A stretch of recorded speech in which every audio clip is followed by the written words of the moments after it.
नमस्कार, खबरीलाल न्यूज में आपका स्वागत है। टाइटैनिक 1997 एक महाकाव्य प्रेम और आपदा पर आधारित फिल्म। टाइटैनिक 1997 की एक अमेरिकी महाकाव्य रोमांटिक आपदा फिल्म है जिसे जेम्स कैमरून ने निर्देशित, लिखा, सह निर्मित और सह संपादित किया है। यह फिल्म ऐतिहासिक और काल्पनिक तत्वों को मिलाकर 1912 में डूबे आरएमएस टाइटैनिक की वास्तविक घटनाओं पर आधारित है। इसमें लियोनार्डो डिकैप्रियो और केट विंसलेट ने दो अलग अलग सामाजिक वर्गों के लोगों की भूमिका निभाई है जो जहाज की पहली यात्रा के दौरान एक दूसरे के प्यार में पड़ जाते हैं।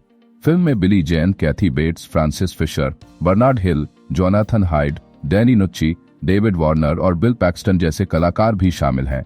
फिल्म निर्माण की प्रेरणा और निर्माण प्रक्रिया जेम्स कैमरून को जहाजों के मलबे में गहरी रुचि थी, जिससे उन्हें इस फिल्म को बनाने की प्रेरणा मिली। उन्होंने महसूस किया कि एक प्रेम कहानी के माध्यम से इस आपदा की भावनात्मक गहराई को दर्शाया जा सकता है।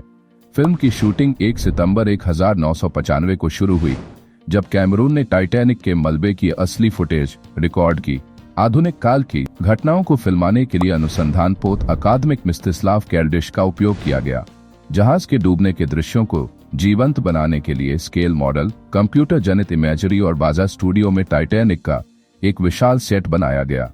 फिल्म का निर्माण 20वीं सेंचुरी फॉक्स के तहत शुरू हुआ, लेकिन बजट बढ़ने और देरी के कारण फॉक्स ने पैरामाउंट पिक्चर्स से वित्तीय सहायता मांगी।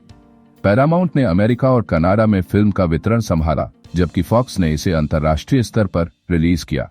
उस समय यह सबसे महंगी फिल्म थी जिसका बजट $200 मिलियन था। इसकी शूटिंग जुलाई 1996 से मार्च 1997 तक चली। फिल्म की रिलीज और सफलता टाइटैनिक को 19 दिसंबर 1997 को रिलीज किया गया और इसे बेहतरीन विजुअल इफेक्ट्स, अभिनय, विशेष रूप से डिकैप्रियो, विंसलेट और ग्लोरिया स्टुअर्ट, निर्देशन, सिनेमाटोग्राफी, कहानी और भावनात्मक गहराई के लिए सराहा गया। इस फिल्म को 14 अकादमी पुरस्कारों के लिए नामांकित किया गया और 11 पुरस्कार जीते, जिनमें सर्वश्रेष्ठ फिल्म और सर्वश्रेष्ठ निर्देशक का पुरस्कार भी शामिल था। इसने बेन-हूर 1959 के रिकॉर्ड की बराबरी की।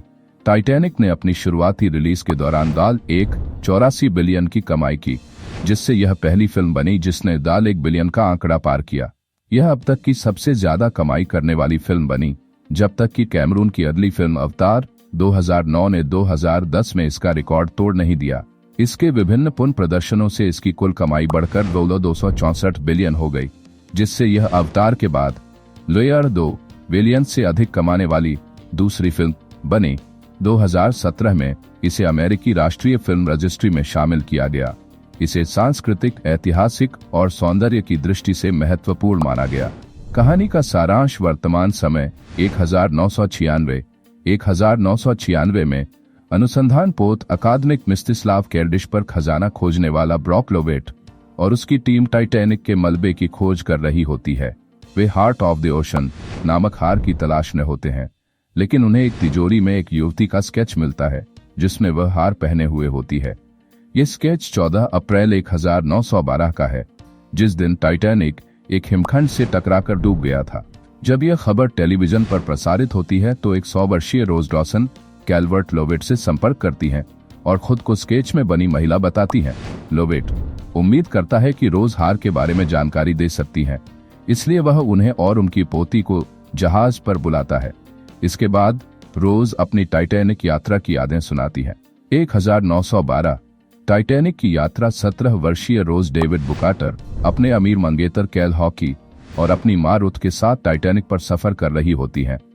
रोज की मां उस पर दबाव डालती हैं कि वह कैल से शादी कर ले ताकि उनका परिवार आर्थिक तंगी से बच सके, लेकिन रोज इस बेमेल रिश्ते से दुखी होती हैं। एक रात रोज आत्महत्या करने के इरादे से जहाज के किनारे खड़ी होती हैं, लेकिन एक गरीब कलाकार जैक डॉसन उसे रोक लेता है। धीरे धीरे दोनों में दोस्ती हो जाती है और जैक रोज के प्रति अपने प्रेम की भावना व्यक्त करता है। शुरुआत में हिचकिचाहट के बाद रोज को भी एहसास होता है कि वह जैक से प्यार करने लगी है, हालांकि उसकी मां और मंगेतर इसका विरोध करते हैं। रोज जैक से अनुरोध करती है कि वह उसका एक चित्र बनाए जिसमें वह केवल हार्ट ऑफ द ओशन हार पहने हुए हो। इसके बाद वे कैल के नौकर से बचकर जहाज के कार्गो होल्ड में चले जाते हैं और एक कार में अंतरंग पल बिताते हैं। इस दौरान वे देखते हैं कि जहाज एक हिमखंड से टकरा गया है। जहाज का डूबना और संघर्ष जब कैल को जैक द्वारा बनाए गए स्केच और रोज के संदेश मिलते हैं तो वह क्रोधित हो जाता है और अपने नौकर लवजॉय की मदद से जैक को चोरी के झूठे आरोप में फंसा देता है। जैक को हिरासत में ले लिया जाता है, जबकि कैल रोज को मनाने की कोशिश करता है कि वह बचने के लिए लाइफ बोट में सवार हो जाए। रोज पहले लाइफ बोट में बैठती है, लेकिन फिर जैक को छोड़ने का विचार असहनीय पाकर वापस जहाज पर कूद जाती है। कैल गुस्से में जैक और रोज का पीछा करता है, लेकिन अंततः हार मान लेता है। जहाज के डूबते ही जैक और रोज ठंडे समुद्र में कूद जाते हैं। जैक रोज को एक लकड़ी के तख्त पर चढ़ने में मदद करता है, लेकिन खुद ठंड से मर जाता है। बाद में रोज को एक बचाव नाव द्वारा बचा लिया जाता है। अंत और रहस्योद्घाटन रोज बताती हैं कि बाद में कैल ने 1929 की आर्थिक मंदी के कारण आत्महत्या कर ली थी। वह अपने साथ लाए गए हार को समुद्र में फेंक देती हैं ताकि यह हमेशा टाइटैनिक के साथ जुड़ा रहे। अंत में एक दृश्य में युवा रोज को टाइटैनिक के भव्य सीढ़ियों पर जैक से मिलते हुए दिखाया जाता है, जहां जहाज के अन्य मृत यात्री उन्हें खुशी से स्वागत करते हैं। Titanic film review script Hindi में विषय सूची स्ट्रक्चर परिचय इंट्रोडक्शन ऐतिहासिक पृष्ठभूमि versus film historical context versus film कहानी और पात्र प्लॉट एंड कैरेक्टर्स निर्देशन और सिनेमेटोग्राफी डायरेक्शन एंथोग्राफी संगीत और भावनात्मक प्रभाव म्यूजिक एंड इमोशनल इम्पैक्ट ऐतिहासिक त्रुटियां और विवाद हिस्टोरिकल इनएक्यूरेसीज अनकॉन्ट्रोवर्सीज टाइटैनिक का सांस्कृतिक प्रभाव कल्चरल लेगेसी निष्कर्ष कंक्लूजन एक परिचय इंट्रोडक्शन स्क्रिप्ट ड्राफ्ट एक्सपेंडेबल। नमस्ते दोस्तों, आज हम बात करने वाले हैं इतिहास की सबसे यादगार और दिल को छू लेने वाली फिल्मों में से एक जेम्स कैमरून की टाइटैनिक के बारे में। 1997 में रिलीज हुई यह फिल्म सिर्फ एक प्रेम कहानी नहीं, बल्कि इंसानी महत्वाकांक्षा वर्गभेद और प्रकृति के सामने मानव की नाजुकता का दस्तावेज है। आज भी 25 साल बाद यह फिल्म दर्शकों को भावुक कर देती है। चलिए जानते हैं कि कैसे यह फिल्म एक मास्टरपीस बन गई। की पॉइंट्स टू एक्सपैंड। फिल्म के बॉक्स ऑफिस रिकॉर्ड 1997 2012 तक सबसे ज्यादा कमाई, ऑस्कर में 11 अवार्ड जीतने का रिकॉर्ड, दर्शकों पर इसके सदाबहार प्रभाव की चर्चा। 2 ऐतिहासिक पृष्ठभूमि वर्स फिल्म स्क्रिप्ट ड्राफ्ट 1912 में डूबे असली आरएमएस टाइटैनिक की त्रासदी और फिल्म के बीच क्या अंतर है। जेम्स कैमरून ने ऐतिहासिक तथ्यों को कितनी सटीकता से दिखाया।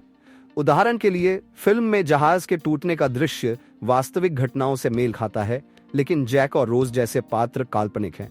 इस सेक्शन में हम फिल्म की फैक्ट एंड फिक्शन पर चर्चा करेंगे। एक्सपैंड विथ 1912 की असली त्रासदी का संक्षिप्त विवरण।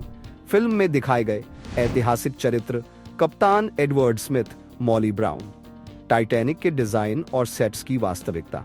3 कहानी और पात्र plot and characters script draft. Film की कहानी 2 युवाओं रोज केट विंसलेट और जैक लियोनार्डो डिकैप्रियो के इर्द गिर्द घूमती है।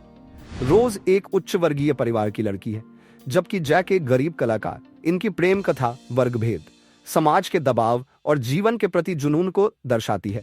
लेकिन क्या यह केवल एक प्रेम कहानी है? नहीं, यह टाइटैनिक के यात्रियों की सामूहिक मानवीय अनुभूति है। एक्सपैंड विथ रोज और जैक के कैरेक्टर डेवलपमेंट की विश्लेषण, सहायक पात्रों की भूमिका, कैल रोज की मां, फिल्म के संवाद और यादगार सीन्स, ई.जी. मैं किंग ऑफ द वर्ल्ड। 4 निर्देशन और cinematography script draft. James Cameron की दूरदर्शिता ने इस फिल्म को अमर बना दिया। टाइटैनिक का डूबना, पानी से भरते कॉरिडोर और वह अंतिम दृश्य जहां रोज जैक की याद में समुद्र में हीरा फेंकती है, ये सभी दृश्य सिनेमेटोग्राफी के चमत्कार है। 2000 के दशक में सीजीई के बिना इतनी बड़ी फिल्म बनाना कैमरून की महानता को दिखाता है। एक्सपैंड विथ जहाज के सेट्स और स्पेशल इफेक्ट्स का निर्माण, अंडर वाटर शूटिंग की चुनौतियां, प्रतीकात्मक दृश्यों का विश्लेषण, ई.जी. हाथ से बर्फ छूना। 5 संगीत और भावनात्मक प्रभाव स्क्रिप्ट ड्राफ्ट। सीलेन डायन का my heart will go on सुनते ही दिल बैठ जाता है। जेम्स हॉर्नर का संगीत इस फिल्म की आत्मा है, चाहे वह जहाज के डूबने का डरावना संगीत हो या प्रेम दृश्यों का मधुर स्वर, हर नोट भावनाओं को उभारता है।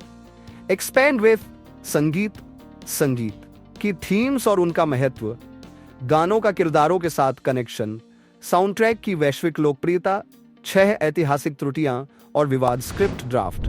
कई इतिहासकारों ने फिल्म में गलतियां निकाली है, जैसे असली टाइटैनिक में तीसरे दर्जे के यात्रियों को डेक तक नहीं आने दिया गया था, लेकिन फिल्म में जैक पार्टी में शामिल होता है।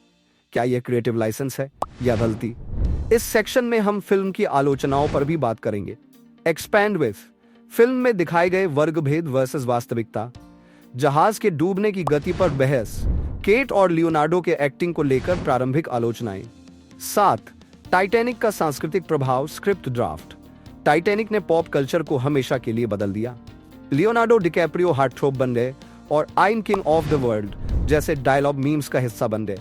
आज भी यह फिल्म नई पीढ़ी को प्रभावित करती है। एक्सपैंड विथ फिल्म के मीम्स और इंटरनेट प्रभाव। भारत में फिल्म की लोकप्रियता, डबिंग, टीवी रीजन्स, टीनर और 25th एनिवर्सरी रिलीज का प्रभाव। 8. निष्कर्ष, conclusion. Script draft. Titanic cinema का एक ऐसा रत्न है जो हमें याद दिलाता है कि प्रेम, साहस और मानवीय संबंध किसी भी त्रासदी से बड़े होते हैं। जेम्स कैमरून की यह कृति सिर्फ एक फिल्म नहीं बल्कि एक भावनात्मक सफर है। अगर आपने यह फिल्म नहीं देखी तो इसे जरूर देखें, और अगर देखी है तो एक बार फिर इसकी गहराई में उतरिए। टाइटैनिक 1997 एक महाकाव्य प्रेम और आपदा की कहानी। भूमिका। टाइटैनिक 1997 में रिलीज हुई एक अमेरिकी महाकाव्य रोमांटिक आपदा फिल्म है जिसका निर्देशन, लेखन, सह निर्माण और सह संपादन जेम्स कैमरून ने किया था। यह फिल्म ऐतिहासिक और काल्पनिक तत्वों को मिलाकर 1912 में डूबे RMS टाइटैनिक की सत्य घटनाओं पर आधारित है। फिल्म में लियोनार्डो डिकैप्रियो और केट विंसलेट प्रमुख भूमिकाओं में हैं, जो अलग अलग सामाजिक वर्गों से ताल्लुक रखते हैं और जहाज की पहली यात्रा के दौरान प्यार में पड़ जाते हैं। कहानी। वर्तमान काल 1996 एक खोजी जहाज अकादेमिक एंस्टिस्लाव कैल्डिश पर खजाना खोजने वाला ब्रॉक लॉवेट और उसकी टीम टाइटैनिक के मलबे में हार्ट ऑफ द ओशन नामक हीरे की तलाश करते हैं। उन्हें एक तिजोरी मिलती है जिसमें एक युवती की ड्राइंग होती है जो केवल एक हार पहने हुए है। यह स्केच 14 अप्रैल 1912 की तारीख का होता है, जिस दिन टाइटैनिक हिमखंड से टकराया था। 100 वर्षीय रोज डॉसन कैल्वर्ट इस तस्वीर को टीवी पर देखती हैं और लॉवेट से संपर्क करती हैं। वह खुद को इस ड्राइंग की लड़की के रूप में प्रकट करती हैं और अपने अतीत की कहानी सुनाने के लिए जहाज पर आती हैं। भूतकाल 1912 17 वर्षीय रोज डेविड बुकेटर अपनी अमीर मारूथ और मंगेतर कैल हॉकली के साथ टाइटैनिक के फर्स्ट क्लास में सफर कर रही होती हैं। हालांकि रोज इस शादी से नाखुश होती हैं। एक रात निराश होकर वह जहाज से कूदने का प्रयास करती हैं, लेकिन जैक डॉसन, एक गरीब कलाकार, उसे बचा लेता है। इसके बाद दोनों की दोस्ती हो जाती है और धीरे धीरे वे एक दूसरे के प्यार में पड़ जाते हैं। कैल, जो रोज को जैक के साथ देखना पसंद नहीं करता, जैक को फंसाने की साजिश रचता है। वह जैक पर चोरी का झूठा आरोप लगाता है और उसे बंदी बना लेता है। इसी बीच जहाज एक हिमखंड से टकरा जाता है और डूबने लगता है। रोज जैक को मुक्त करवाकर उसके साथ जहाज के डेक पर वापस आती है। कैल रोज को एक नाव में चढ़ाने की कोशिश करता है, लेकिन वह जैक को छोड़ने से इनकार कर देती है। जैसे ही जहाज डूबता है, जैक और रोज ठंडे पानी में कूद जाते हैं। जैक रोज को बचाने के लिए एक लकड़ी के तख्ते पर चढ़ा देता है, लेकिन खुद पानी में डूब जाता है। अंततः रोज को RMS कारपाथ या जहाज द्वारा बचा लिया जाता है। वह अपने नाम को रोज डॉसन बताकर नई जिंदगी शुरू करती है। कलाकार। लियोनार्डो डिकैप्रियो, जैक डॉसन, एक गरीब लेकिन खुशमिजाज कलाकार। केट विंसलेट, रोज डेविड बुकेटर, एक अमीर परिवार की लड़की जो जैक से प्यार कर बैठती है। बिली जेन कैल हॉकली, रोज का अमीर लेकिन घमंडी आवांगेतर। Frances Fisher, Ruth DeWitt Bukater, Rose की मां ग्लोरिया स्टुअर्ट, वृद्ध Rose Dawson Calvert. Bill Paxton, Brock Lovett, खजाना खोजने वाला अन्वेषक। निर्माण और सफलता। टाइटैनिक जेम्स कैमरून के लिए एक महत्वाकांक्षी प्रोजेक्ट था। उन्होंने फिल्म को वास्तविकता से जोड़ने के लिए टाइटैनिक के मलबे की वास्तविक फुटेज शूट की। फिल्म में विशाल सेट, कंप्यूटर ग्राफिक्स और बारीकी से बनाए गए प्रतिकृतियों का उपयोग किया गया। फिल्म को $200 मिलियन के बजट में बनाया गया था, जो उस समय की सबसे महंगी फिल्म थी।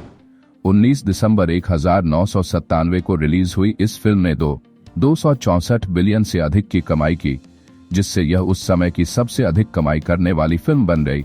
इस फिल्म ने 14 अकादमी पुरस्कारों के लिए नामांकन प्राप्त किया और 11 पुरस्कार जीते, जिसमें बेस्ट पिक्चर और बेस्ट डायरेक्टर शामिल थे।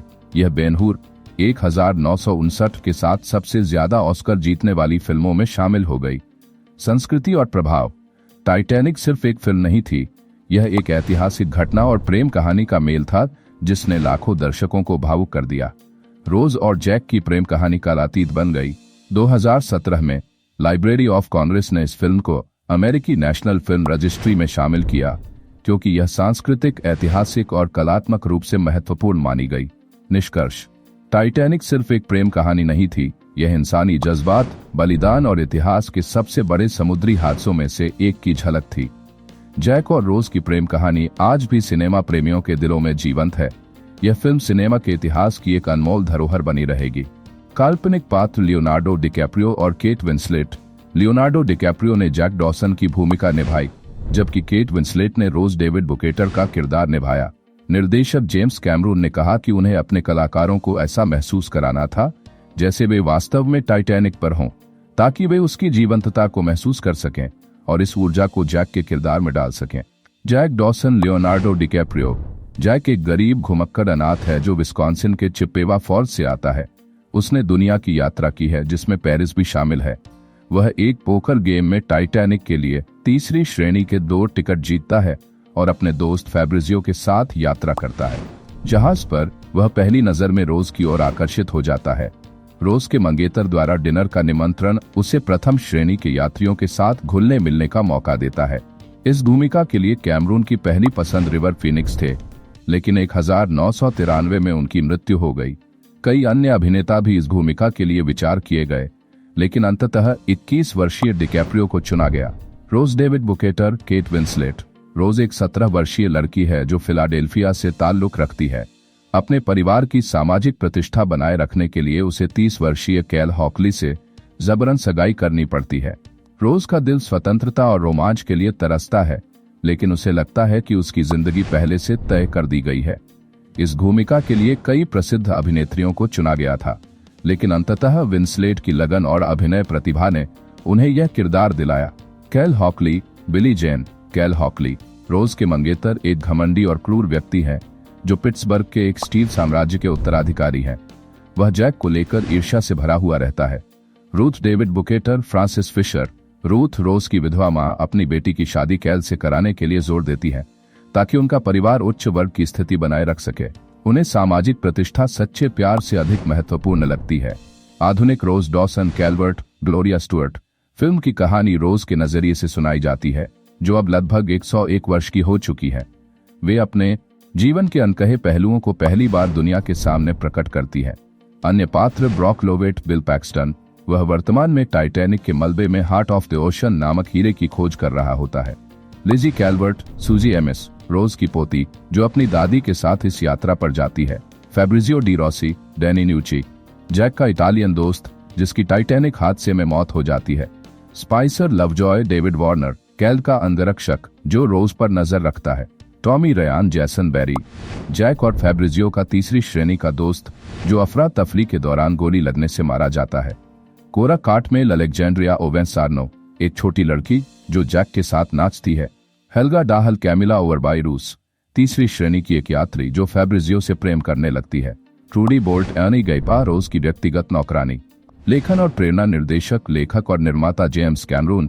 चित्र 2000। अगर यह कहानी कल्पना होती तो भी इसे इससे बेहतर नहीं लिखा जा सकता था। अमीर और गरीब का मेल, महिलाओं को पहले बचाने का सिद्धांत, बीते युग की महानता और विशाल जहाज की भव्यता जो उतनी ही बड़ी मूर्खता का शिकार बनी। सबसे महत्वपूर्ण सबक यह है कि जीवन अनिश्चित है, भविष्य अज्ञात है और अकल्पनीय भी संभव हो सकता है। जेम्स कैमरून को जहाजों के मलबे में काफी रुचि थी और उनके लिए टाइटैनिक समुद्री मलबों का माउंट एवरेस्ट था। वे अपने जीवन के उस पड़ाव पर थे जहां वे समुद्री खोज अभियान को लेकर गंभीरता से सोच रहे थे। जब IMAX फिल्म टाइटैनिक के लिए टाइटैनिक के मलबे का फुटेज बनाया गया, तो कैमरून ने अपनी खुद की खोजी फिल्म के लिए हॉलीवुड से फंडिंग लेने की योजना बनाई। उन्होंने कहा, यह फिल्म बनाने की मेरी विशेष इच्छा नहीं थी, बल्कि मुझे टाइटैनिक के मलबे तक गोता लगाना था। कैमरून ने रोमियो और जूलियट ऑन द टाइटैनिक के रूप में 20वीं सेंचुरी फॉक्स के अधिकारियों को फिल्म की रूपरेखा प्रस्तुत की। हालांकि वे इस विचार से पूरी तरह सहमत नहीं थे और उनकी उम्मीद थी कि यह फिल्म कैमरून की पिछली फिल्मों की तरह एक्शन से भरपूर होगी। फिर भी उन्होंने इस प्रोजेक्ट को मंजूरी दी क्योंकि वे कैमरून के साथ दीर्घकालिक साझेदारी चाहते थे। कैमरून ने फॉक्स को यह भी समझाया कि वास्तविक टाइटैनिक के मलबे पर जाकर शूटिंग करने से फिल्म की प्रचार क्षमता बढ़ेगी। उन्होंने कहा कि हम या तो इस शूट को महंगे मॉडल और डिजिटल इफेक्ट से बना सकते हैं या वास्तविक मलबे पर जाकर इसे 30% अधिक खर्च में वास्तविकता से फिल्मा सकते हैं। 1995 में फिल्म की टीम ने अटलांटिक महासागर में 12 बार टाइटैनिक के मलबे तक गोता लगाया। यह कार्य काफी खतरनाक था क्योंकि पानी का दबाव जरा सी भी त्रुटि होने पर किसी की भी जान ले सकता था। एक बार एक पनडुब्बी टाइटैनिक के ढांचे से टकरा गई, जिससे जहाज और पनडुब्बी दोनों को नुकसान हुआ। इसके अलावा कई बार प्रतिकूल परिस्थितियों ने भी कैमरून को परेशान किया। इन गोता अभियानों ने फिल्म की टीम को एहसास दिलाया कि टाइटैनिक की दुर्घटना केवल एक कहानी नहीं बल्कि एक वास्तविक त्रासदी थी। कैमरून ने कहा, जब आप इस जहाज के मलबे के पास काम करते हैं तो यह एहसास होता है कि यह कितना दुखद और अन्यायपूर्ण था। फिल्म का लेखन और ऐतिहासिक शोध कैमरून ने वास्तविक लोगों को श्रद्धांजलि देने के लिए 6 महीने तक टाइटैनिक के चालक दल और यात्रियों पर शोध किया। उन्होंने जहाज के पूरे यात्रा कार्यक्रम और डूबने की घटनाओं का विस्तृत कालक्रम बनाया और इसे ऐतिहासिक विशेषज्ञों से प्रमाणित कराया। कैमरून का मानना था कि टाइटैनिक की दुर्घटना एक महान उपन्यास जैसी थी जो वास्तव में हुई थी। फिल्म में खजाना खोजने वाला पात्र ब्रॉक लॉवेट उन लोगों का प्रतीक था जो इस त्रासदी को मानवीय दृष्टिकोण से नहीं देख सके। कैमरून ने महसूस किया कि फिल्म का प्रेम संबंध जैक और रोज का होना चाहिए ताकि दर्शकों का इससे भावनात्मक जुड़ाव हो सके। उन्होंने कहा, मेरी सभी फिल्में प्रेम कहानियां होती हैं, लेकिन टाइटैनिक में मैंने सही संतुलन पाया। यह एक आपदा फिल्म नहीं है बल्कि एक प्रेम कहानी है जिसमें वास्तविक इतिहास का सटीक चित्रण किया गया है। टाइटैनिक की सटीक प्रतिकृति हारलैंड एंड वोल्फ, जिन्होंने मूल टाइटैनिक का निर्माण किया था, उन्होंने फिल्म की टीम को वे ब्लूप्रिंट उपलब्ध कराए जिन्हें पहले खोया हुआ माना जाता था। फिल्म के प्रोडक्शन डिजाइनर पीटर लैमोर्ट ने 1912 की असली वस्तुओं की खोज की। टाइटैनिक के नए होने के कारण हर प्रॉप और सेट को खरोंच से बनाया गया। मेक्सिको के प्लायस डी रोसारिटो में फॉक्स ने 40 एकड़ का समुद्री किनारा खरीदा और वहां एक विशाल स्टूडियो का निर्माण किया। एक 17 मिलियन गैलन का पानी का टैंक बनाया गया जिसमें जहाज को फिल्माया गया। टाइटैनिक का सेट असली आकार में बनाया गया था, लेकिन इसे टैंक में समाने के लिए कुछ हिस्सों को हटा दिया गया था। इसके अलावा कई हिस्सों को डिजिटल मॉडल के रूप में जोड़ा गया। जहाज के आंतरिक हिस्सों को ऐतिहासिक तस्वीरों और डिजाइनों के आधार पर बनाया गया। प्रसिद्ध ग्रैंड सीढ़ी को वास्तविक डिजाइन से 30% चौड़ा किया गया और इसे स्टील बीम से मजबूत किया गया। फिल्म में दिखाए गए फर्नीचर, कालीन, लाइटिंग, कुर्सियां, बर्तन और क्रॉकरी सब कुछ व्हाइट स्टार लाइन के मूल डिजाइन के आधार पर बनाए गए थे। कैमरून ने इस फिल्म के लिए 2 टाइटैनिक इतिहासकारों डॉन लिंच और केन मार्शल को भी नियुक्त किया ताकि ऐतिहासिक तथ्यों की सटीकता सुनिश्चित की जा सके। यह स्क्रिप्ट जेम्स कैमरून की फिल्म टाइटैनिक की लेखन प्रक्रिया, प्रेरणा और ऐतिहासिक शोध के बारे में विस्तार से बताती है। यदि आप इसमें किसी भी प्रकार का बदलाव चाहते हैं तो कृपया बताएं। निर्माण प्रक्रिया मुख्य फोटोग्राफी 31 जुलाई 1996 को डार्टमाउथ, नोवा स्कोटिया में शुरू हुई, जहां आधुनिक युग के अभियान दृश्यों की शूटिंग अकादमिक मिस्तिस्लाव कैल्डिश जहाज पर की गई। सितंबर 1996 में निर्माण मेक्सिको के रोसारिटो में नवनिर्मित फॉक्स बाजा स्टूडियो में स्थानांतरित हो गया, जहां एक पूर्ण आकार का टाइटैनिक जहाज बनाया गया था। जहाज का पिछला डेक एक हिंद पर बनाया गया था जो कुछ ही सेकंड में 0 से 90 डिग्री तक उठ सकता था, जैसा कि टाइटैनिक के डूबने के दौरान हुआ था। स्टंटमैन की सुरक्षा को ध्यान में रखते हुए कई प्रॉप्स फोम रबर से बनाए गए थे। 15 नवंबर तक जहाज पर चढ़ने के दृश्य फिल्माए जा रहे थे।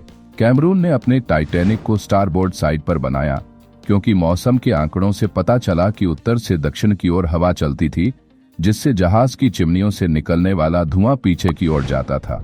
इसने साउथहैम्पटन से प्रस्थान के दृश्य में समस्या खड़ी कर दी क्योंकि वास्तविक जहाज पोर्ट साइड पर खड़ा था। इस समस्या के समाधान के लिए पूरी शूटिंग प्रक्रिया को उल्टा करना पड़ा। पोस्ट प्रोडक्शन में फिल्म को सही दिशा में पलटा गया। 1912 के उच्च वर्ग की शिष्टाचार को सिखाने के लिए एक पूर्णकालिक प्रशिक्षक को नियुक्त किया गया था। कैमरून ने रोज का प्रसिद्ध स्केच स्वयं बनाया जिसमें केट विंसलेट ने स्नान सूट में पोज दिया। यह दृश्य पहली बार फिल्माया गया था क्योंकि मुख्य सेट तैयार नहीं था। कैमरून ने महसूस किया कि यह दृश्य दमन और स्वतंत्रता की पृष्ठभूमि प्रदान करता है, जिससे रोज को स्वतंत्रता का एहसास होता है। यह दृश्य लियोनार्डो डिकैप्रियो और केट विंसलेट का पहला साथ में शूट किया गया दृश्य था जो उनके बीच स्वाभाविक ऊर्जा और झिझक को दर्शाता है। इस पूरी शूटिंग प्रक्रिया के दौरान कैमरून की सख्त कार्यशैली के कारण उन्हें हॉलीवुड के सबसे डरावने व्यक्ति के रूप में जाना जाने लगा। उनके उच्च मानकों और कठोर व्यवहार के कारण उन्हें 300 डेसिबल चिल्लाने वाला आधुनिक युग का कप्तान ब्लाई जैसी संज्ञाएं दी गईं। केट विंसलेट ने फिल्मांकन के दौरान अपनी कोहनी की हड्डी चटका ली और 17 मिलियन गैलन पानी के टैंक में डूबने के डर से ग्रसित थीं। कई बार वह कैमरून के गुस्से से डर जाती थीं। 9 अगस्त 1996 को नोवा स्कोटिया में अज्ञात व्यक्ति ने फिल्म के क्रू के खाने में पीसीपी, एक नशीला पदार्थ, मिला दिया, जिससे 50 से अधिक लोग अस्पताल में भर्ती हुए। जेम्स कैमरून और बिल पैक्सटन भी इस घटना से प्रभावित हुए। बाद में यह मामला क्रिमिनल जांच में आया, लेकिन 1999 में बंद कर दिया गया। फिल्म की शूटिंग 138 दिनों में पूरी होने की योजना थी, लेकिन यह 160 दिनों तक चली और आधिकारिक रूप से 23 मार्च 1997 को समाप्त हुई। लंबे समय तक ठंडे पानी में रहने के कारण कई कलाकारों को सर्दी, फ्लू और किडनी इन्फेक्शन हो गया, जिसमें केट विंसलेट भी शामिल थीं। उन्होंने कहा कि वह भविष्य में कैमरून के साथ केवल अधिक वेतन मिलने पर काम करेंगी। कुछ कलाकारों और स्टंटमैन ने फिल्म छोड़ दी, जबकि 3 स्टंटमैन घायल हो गए। हालांकि स्क्रीन एक्टर्स गिल्ड ने जांच के बाद सेट को सुरक्षित घोषित किया। फिल्म के निर्माण की लागत $200 मिलियन तक पहुंच गई, जो प्रति मिनट के स्क्रीन समय के हिसाब से $1 मिलियन से अधिक थी। इस बढ़ती लागत के कारण फॉक्स स्टूडियो चिंतित हो गया और उन्होंने फिल्म से 1 घंटे के दृश्यों को हटाने की सलाह दी, लेकिन कैमरून ने साफ इनकार कर दिया। उन्होंने कहा, अगर आप मेरी फिल्म काटना चाहते हैं तो आपको पहले मुझे निकालना पड़ेगा, और अगर मुझे निकालना चाहते हैं तो पहले मुझे मारना पड़ेगा। स्टूडियो ने पूरी फिल्म को बनाए रखने का निर्णय लिया। कैमरून ने यह भी बताया कि उन्होंने अपनी कमाई का हिस्सा छोड़ दिया ताकि स्टूडियो को अधिक वित्तीय बोझ न उठाना पड़े। अंततः टाइटैनिक एक बड़ी व्यावसायिक सफलता साबित हुई और ऑस्कर में भी बड़ी जीत हासिल की। 2024 में कैमरून ने खुलासा किया कि फिल्म निर्माण के दौरान सह निर्माता जॉन लैंडाउ ने स्टूडियो के दबाव को झेला और उन्हें फिल्म बनाने की स्वतंत्रता दी। उनके अनुसार लैंडाउ ने फिल्म को उनके दृष्टिकोण के अनुसार बनाने के लिए हर संभव प्रयास किया। प्रभाव कैमरून विशेष प्रभावों की सीमाओं को आगे बढ़ाना चाहते थे और उन्होंने डिजिटल डोमेन और पैसिफिक डाटा इमेजेस को इस काम में शामिल किया ताकि वे डिजिटल तकनीक को आगे बढ़ा सकें, जिसे उन्होंने पहले द एबिस और टर्मिनेटर 2 जजमेंट डे में प्रयोग किया था। पिछली टाइटैनिक पर आधारित फिल्मों में पानी को धीमी गति में फिल्माया गया था, जो पूरी तरह से विश्वसनीय नहीं लगता था। नवासी कैमरून ने अपनी टीम को निर्देश दिया कि वे अपने 45 फुट लंबे 14 मीटर टाइटैनिक के मॉडल को ऐसे फिल्माएं जैसे वे व्हाइट स्टार लाइन के लिए एक विज्ञापन बना रहे हों। 90 इसके बाद डिजिटल पानी और धुआं जोड़ा गया, साथ ही मोशन कैप्चर तकनीक के जरिए अतिरिक्त पात्र भी जोड़े गए। Visual effect supervisor Rob Legato ने कई अभिनेताओं, स्वयं और अपने बच्चों के चेहरे स्कैन किए ताकि डिजिटल एक्स्ट्रा और स्टंटमैन बनाए जा सकें। एक 65 फुट लंबा 20 मीटर मॉडल भी तैयार किया गया था, जिसे बार बार 2 भागों में तोड़ा जा सकता था। नवासी जहाज के इंजन वाले दृश्यों के लिए SS जेरेमाया ओब्रायन के इंजन के फुटेज को मिनिएचर फ्रेम्स और ग्रीन स्क्रीन में शूट किए गए अभिनेताओं के साथ मिलाकर दिखाया गया। 91 पैसे बचाने के लिए प्रथम श्रेणी का लाउंज एक मिनिएचर सेट के रूप में बनाया गया था, जिसे ग्रीन स्क्रीन पृष्ठभूमि के साथ जोड़ा गया। 92 इस लाउंज के मिनिएचर को बाद में तोड़कर इसकी तबाही को दिखाया गया, जबकि प्रथम श्रेणी के गलियारे को पानी से भर दिया गया। 93 टाइटैनिक के डूबने की घटना पहली बार किसी टाइटैनिक पर आधारित फिल्म में कैमरून ने जहाज को 2 हिस्सों में टूटते हुए दिखाया। इस दृश्य को वास्तविक घटना का सबसे संभावित रूप मानकर प्रस्तुत किया गया। इसके लिए 5 गैलन 19 लीटर पानी की क्षमता वाला एक टैंक बनाया गया, जिसमें पूरे सेट को झुकाकर पानी में डुबोया जा सकता था। ग्रैंड सीढ़ी को डुबाने के लिए 90 गैलन 340 लीटर पानी छोड़ा गया। हालांकि पानी की ताकत से यह सीढ़ी अपनी स्टील प्रवृत्त नींव से उखड़ गई, लेकिन कोई हताहत नहीं हुआ। 51 जहाज के डूबने के बाद के दृश्यों को 350 गैलन 300 लीटर पानी के टैंक में शूट किया गया, जहां मृत शरीर को वास्तविक दिखाने के लिए अभिनेताओं के शरीर पर एक पाउडर लगाया गया था, जो पानी में जाते ही क्रिस्टलीकृत हो जाता था, और मोम को बालों और कपड़ों पर लगाया गया था। 65 क्लाइमैक्स सीन में जहाज के डूबने से पहले और उसके अटलांटिक महासागर में गिरने के अंतिम क्षणों को दिखाने के लिए एक झुकता हुआ विशाल सेट, 150 अतिरिक्त कलाकार और 100 स्टंटमैन शामिल किए गए। कैमरून ने पहले की टाइटैनिक फिल्मों की आलोचना की, जहां जहाज को धीरे धीरे पानी में समाते हुए दिखाया गया था। उन्होंने इसे अधिक वास्तविक और भयावह तरीके से दिखाने का निर्णय लिया। 14 इस दृश्य में लोगों को झुकते हुए डेक से गिरते हुए दिखाया गया, जहां वे रेलिंग और प्रोपेलर से टकराते हुए पानी में समा जाते हैं। कुछ प्रयासों में हल्की चोटें आईं, जिसके बाद कैमरून ने अधिक खतरनाक स्टंट को रोक दिया और कंप्यूटर जनित ग्राफिक्स का सहारा लिया। 14 संपादन कैमरून ने फिल्म के संपादन के दौरान कुछ तत्वों को हटाने का निर्णय लिया। उन्होंने एसएस कैलिफोर्नियन के दृश्य को हटा दिया, जो टाइटैनिक के डूबने की रात उसके पास था, लेकिन रेडियो बंद होने के कारण एसओएस कॉल नहीं सुना और फ्लेयर्स का जवाब नहीं दिया। कैमरून के अनुसार इसे हटाने का कारण यह था कि फिल्म को एक आत्मनिर्भर दुनिया के रूप में दिखाया जाए। 24 पहले परीक्षण संस्करण में अंत को बदला गया था। मूल संस्करण में ब्रॉक और लिजी बुजुर्ग रोज को नाव के किनारे देखते हैं और डरते हैं कि वह आत्महत्या करने वाली है। रोज बताती है कि उसने हार्ट ऑफ द ओशन हीरा हमेशा अपने पास रखा था और उसे बेचकर जीवित नहीं रही। वह ब्रॉक को इसे पकड़ने देती है, लेकिन बताती है कि जीवन अनमोल है और फिर इसे समुद्र में फेंक देती है। ब्रॉक अपनी मूर्खता पर हंसता है और महसूस करता है कि खजाने का कोई मूल्य नहीं। बाद में संपादन में कैमरून ने इसे हटा दिया, क्योंकि दर्शकों की भावनाएं पहले ही टाइटैनिक की त्रासदी से प्रभावित हो चुकी थीं। 96 इसके अलावा एक दृश्य में जैक और लवजॉय के बीच लड़ाई को हटा दिया गया, जहां लवजॉय ने हार्ट ऑफ द ओशन पाने की कोशिश की। परीक्षण दर्शकों को यह अविश्वसनीय लगा कि कोई व्यक्ति जीवन जोखिम में डालकर धन के लिए संघर्ष करेगा। इस कारण और समयबद्धता बनाए रखने के लिए यह दृश्य हटा दिया गया। 98 heart of the ocean film में प्रमुख रूप से दिखाया गया हार्ट ऑफ द ओशन एक काल्पनिक हीरा था, जिसे वास्तविक जीवन के होप डायमंड से प्रेरित माना जाता है। यह रोज के जीवन की स्वतंत्रता और उसके अतीत की यादों का प्रतीक था। इसे कहानी में एक महत्वपूर्ण तत्व के रूप में प्रस्तुत किया गया, जो जैक और रोज की प्रेम कहानी को जोड़ने और उनके अलगाव को चिह्नित करने में मदद करता है। टाइटैनिक 1997 एक महाकाव्य प्रेम और आपदा की कहानी। भूमिका टाइटैनिक 1997 में रिलीज हुई एक अमेरिकी महाकाव्य रोमांटिक आपदा फिल्म है, जिसका निर्देशन, लेखन, सह निर्माण और सह संपादन जेम्स कैमरून ने किया था। यह फिल्म ऐतिहासिक और काल्पनिक तत्वों को मिलाकर 1912 में डूबे आरएमएस टाइटैनिक की सत्य घटनाओं पर आधारित है। फिल्म में लियोनार्डो डिकैप्रियो और केट विंसलेट प्रमुख भूमिकाओं में हैं, जो अलग अलग सामाजिक वर्गों से ताल्लुक रखते हैं और जहाज की पहली यात्रा के दौरान प्यार में पड़ जाते हैं। कहानी वर्तमान काल 1996 एक खोजी जहाज अकादेमिक एंस्टिस्लाव कैल्डिश पर खजाना खोजने वाला ब्रॉक लॉवेट और उसकी टीम टाइटैनिक के मलबे में हार्ट ऑफ द ओशन नामक हीरे की तलाश करते हैं। उन्हें एक तिजोरी मिलती है, जिसमें एक युवती की ड्राइंग होती है जो केवल एक हार पहने हुए है। यह स्केच 14 अप्रैल 1912 की तारीख का होता है, जिस दिन टाइटैनिक हिमखंड से टकराया था। 100 वर्षीय रोज डॉसन कैल्वर्ट इस तस्वीर को टीवी पर देखती हैं और लॉवेट से संपर्क करती हैं। वह खुद को इस ड्राइंग की लड़की के रूप में प्रकट करती हैं और अपने अतीत की कहानी सुनाने के लिए जहाज पर आती हैं। भूतकाल 1912 17 वर्षीय रोज डेविड बुकेटर अपनी अमीर माँ रूथ और मंगेतर कैल हॉकली के साथ टाइटैनिक के फर्स्ट क्लास में सफर कर रही होती हैं। हालांकि रोज इस शादी से नाखुश होती हैं।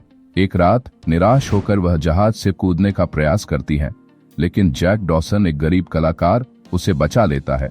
इसके बाद दोनों की दोस्ती हो जाती है और धीरे धीरे वे एक दूसरे के प्यार में पड़ जाते हैं।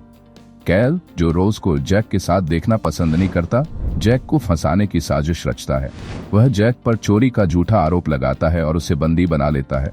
इसी बीच जहाज एक हिमखंड से टकरा जाता है और डूबने लगता है। रोज जैक को मुक्त करवाकर उसके साथ जहाज के डेक पर वापस आती है। कैल रोज को एक नाव में चढ़ाने की कोशिश करता है, लेकिन वह जैक को छोड़ने से इनकार कर देती है। जैसे ही जहाज डूबता है, जैक और रोज ठंडे पानी में कूद जाते हैं। जैक रोज को बचाने के लिए एक लकड़ी के तख्ते पर चढ़ा देता है, लेकिन खुद पानी में डूब जाता है। अंततः रोज को आरएमएस कारपाथ या जहाज द्वारा बचा लिया जाता है। वह अपने नाम को रोज डॉसन बताकर नई जिंदगी शुरू करती है। कलाकार लियोनार्डो डिकैप्रियो, जैक डॉसन, एक गरीब लेकिन खुशमिजाज कलाकार। केट विंसलेट, रोज डेविड बुकेटर, एक अमीर परिवार की लड़की जो जैक से प्यार कर बैठती है। बिली जेन कैल हॉकली, रोज का अमीर लेकिन घमंडी आवांगेतर। Frances Fisher, Ruth DeWitt Bukater, Rose की मां ग्लोरिया स्टुअर्ट, वृद्ध Rose Dawson Calvert. Bill Paxton, Brock Lovett, खजाना खोजने वाला अन्वेषक। निर्माण और सफलता टाइटैनिक जेम्स कैमरून के लिए एक महत्वाकांक्षी प्रोजेक्ट था। उन्होंने फिल्म को वास्तविकता से जोड़ने के लिए टाइटैनिक के मलबे की वास्तविक फुटेज शूट की। फिल्म में विशाल सेट, कंप्यूटर ग्राफिक्स और बारीकी से बनाए गए प्रतिकृतियों का उपयोग किया गया। फिल्म को $200 मिलियन के बजट में बनाया गया था, जो उस समय की सबसे महंगी फिल्म थी। 19 दिसंबर 1997 को रिलीज हुई इस फिल्म ने 264 बिलियन से अधिक की कमाई की, जिससे यह उस समय की सबसे अधिक कमाई करने वाली फिल्म बन गई। इस फिल्म ने 14 अकादमी पुरस्कारों के लिए नामांकन प्राप्त किया और 11 पुरस्कार जीते, जिसमें बेस्ट पिक्चर और बेस्ट डायरेक्टर शामिल थे। यह बेन-हुर 1959 के साथ सबसे ज्यादा ऑस्कर जीतने वाली फिल्मों में शामिल हो गई। संस्कृति और प्रभाव। टाइटैनिक सिर्फ एक फिल्म नहीं थी, यह एक ऐतिहासिक घटना और प्रेम कहानी का मेल था जिसने लाखों दर्शकों को भावुक कर दिया। रोज और जैक की प्रेम कहानी कालातीत बन गई। 2017 में लाइब्रेरी ऑफ कांग्रेस ने इस फिल्म को अमेरिकी नेशनल फिल्म रजिस्ट्री में शामिल किया, क्योंकि यह सांस्कृतिक, ऐतिहासिक और कलात्मक रूप से महत्वपूर्ण मानी गई। निष्कर्ष: टाइटैनिक सिर्फ एक प्रेम कहानी नहीं थी, यह इंसानी जज्बात, बलिदान और इतिहास के सबसे बड़े समुद्री हादसों में से एक की झलक थी। जैक और रोज की प्रेम कहानी आज भी सिनेमा प्रेमियों के दिलों में जीवंत है। यह फिल्म सिनेमा के इतिहास की एक अनमोल धरोहर बनी रहेगी। टाइटैनिक 1997 एक महाकाव्य प्रेम और आपदा पर आधारित फिल्म। टाइटैनिक 1997 की एक अमेरिकी महाकाव्य रोमांटिक आपदा फिल्म है, जिसे जेम्स कैमरून ने निर्देशित, लिखा, सह निर्मित और सह संपादित किया है। यह फिल्म ऐतिहासिक और काल्पनिक तत्वों को मिलाकर 1912 में डूबे आरएमएस टाइटैनिक की वास्तविक घटनाओं पर आधारित है। इसमें लियोनार्डो डिकैप्रियो और केट विंसलेट ने दो अलग अलग सामाजिक वर्गों के लोगों की भूमिका निभाई है, जो जहाज की पहली यात्रा के दौरान एक दूसरे के प्यार में पड़ जाते हैं। फिल्म में Billy Zane, Kathy Bates, Frances Fisher, Bernard Hill, Jonathan Hyde, Danny Nucci, David Warner और बिल पैक्सटन जैसे कलाकार भी शामिल हैं। फिल्म निर्माण की प्रेरणा और निर्माण प्रक्रिया। जेम्स कैमरून को जहाजों के मलबे में गहरी रुचि थी, जिससे उन्हें इस फिल्म को बनाने की प्रेरणा मिली। उन्होंने महसूस किया कि एक प्रेम कहानी के माध्यम से इस आपदा की भावनात्मक गहराई को दर्शाया जा सकता है। फिल्म की शूटिंग 1 सितंबर 1995 को शुरू हुई, जब कैमरून ने टाइटैनिक के मलबे की असली फुटेज रिकॉर्ड की। आधुनिक काल की घटनाओं को फिल्माने के लिए अनुसंधान पोत अकादमिक मिस्तिस्लाव कैल्डिश का उपयोग किया गया। जहाज के डूबने के दृश्यों को जीवंत बनाने के लिए स्केल मॉडल, कंप्यूटर जनित इमेजरी और बाजा स्टूडियो में टाइटैनिक का एक विशाल सेट बनाया गया। फिल्म का निर्माण 20वीं सेंचुरी फॉक्स के तहत शुरू हुआ, लेकिन बजट बढ़ने और देरी के कारण फॉक्स ने पैरामाउंट पिक्चर्स से वित्तीय सहायता मांगी। पैरामाउंट ने अमेरिका और कनाडा में फिल्म का वितरण संभाला, जबकि फॉक्स ने इसे अंतर्राष्ट्रीय स्तर पर रिलीज किया। उस समय यह सबसे महंगी फिल्म थी, जिसका बजट $200 मिलियन था। इसकी शूटिंग जुलाई 1996 से मार्च 1997 तक चली। फिल्म की रिलीज और सफलता। टाइटैनिक को 19 दिसंबर 1997 को रिलीज किया गया और इसे बेहतरीन विजुअल इफेक्ट्स, अभिनय, विशेष रूप से डिकैप्रियो, विंसलेट और ग्लोरिया स्टुअर्ट, निर्देशन, सिनेमाटोग्राफी, कहानी और भावनात्मक गहराई के लिए सराहा गया। इस फिल्म को 14 अकादमी पुरस्कारों के लिए नामांकित किया गया और 11 पुरस्कार जीते, जिनमें सर्वश्रेष्ठ फिल्म और सर्वश्रेष्ठ निर्देशक का पुरस्कार भी शामिल था। इसने बेन-हुर 1959 के रिकॉर्ड की बराबरी की। टाइटैनिक ने अपनी शुरुआती रिलीज के दौरान $84 बिलियन की कमाई की, जिससे यह पहली फिल्म बनी जिसने $1 बिलियन का आंकड़ा पार किया।